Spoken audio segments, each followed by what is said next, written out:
Hello my dear students, once again welcome back to my channels, continuing our problem solving series in sequences and series.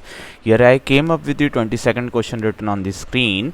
And what is the problem statement of question given to us? Let an 16, 4, 1 likewise and so forth goes on be a geometric sequence. Define Pn as the product of first 10 terms. The value of what is asked to us? Summation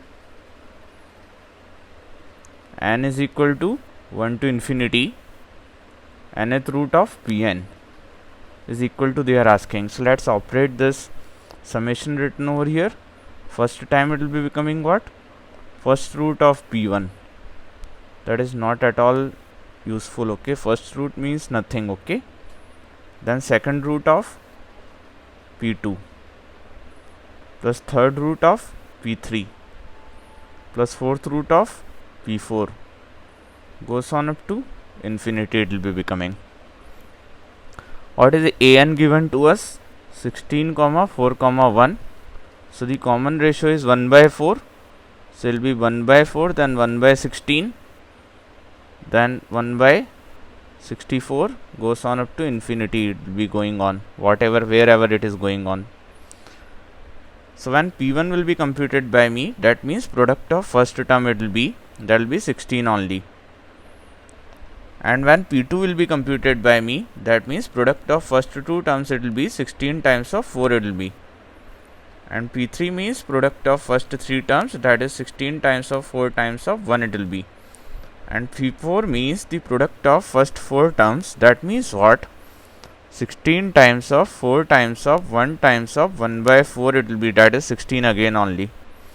And when P5 will be written by me, that will be becoming 16 times of 4 times of 1 times of 1 by 4 times of 1 by 16, that will be again becoming 1. And when P6 will be written by me, that means 16 times of 4 times of 1 times of 1 by 4 times of 1 by 16 goes on up to 1 by 64 it will go up to, and same all the things will be getting cancelled, 1 by 64 will be remaining.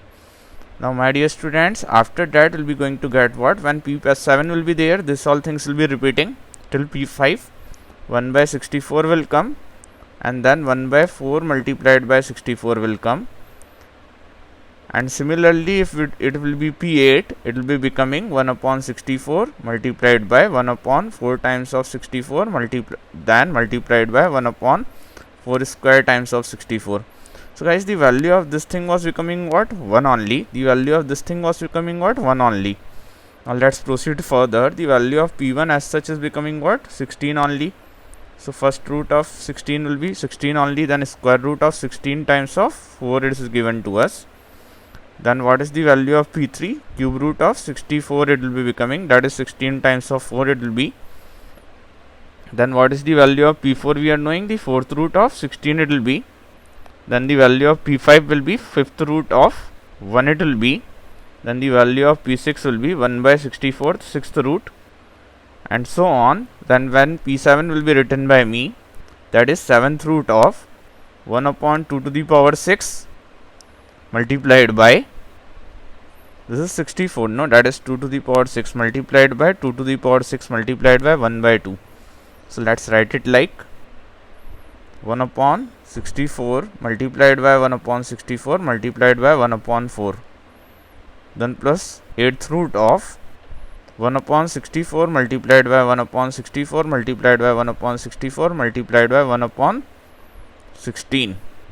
Now let's solve it, then see the pattern, observe the pattern which is getting generated over here. So 16 plus 4 times of 2 it will be, that is again 16. Then cube root of 64 will be becoming what? 4 only. Then fourth root of 16 will be becoming 2. Then fifth root of 1 will be 1. Then sixth root of 1 by 64 will be 1 by 2. So it may be written by me as 16 plus 8 plus 4 plus 2 plus 1 plus 1 by 2. So we can see one thing, every time I am dividing previous number by 2 to get the next number. Every time I am dividing previous number by 2 to get the next number, that is r is equal to 1 by 2. When 7th root of it I'll be going to compute, this will be becoming what? 2 to the power 6. This will be becoming what? 2 to the power 6. This will be becoming what? 2 to the power 2. So 12 plus 2 is 14, and then 7th root of that will be 1 by 4. Similarly guys, when I'll be going to do this thing, now I'll be going to get 1 by 8. So we can see one thing, we are getting an infinite GP over here. With common ratio, I already wrote 1 by 2, so this is 1 by 4, this is 1 by 8, and that will be 1 by 16. After that, if I will be writing, so this is 1 by 2, this is 1 by 4, this is 1 by 8, and after that if I will be writing anything, 1 by 16 goes on up to infinity is given to us. So what is the A of this infinite GP? 16. And what is the R of this infinite GP? 1 by 2. So what will be the S infinity? A upon 1 minus R we do know. So that will be 16 divided by 1 minus 1 by 2, that is 16 divided by 1 by 2, that will be becoming 32. So if any option like 32 is given in this question, that will be becoming right option for this question. So C option will be the right answer for this question. Hope you guys would have understood it, would have enjoyed it. Thanks for watching, my dear students.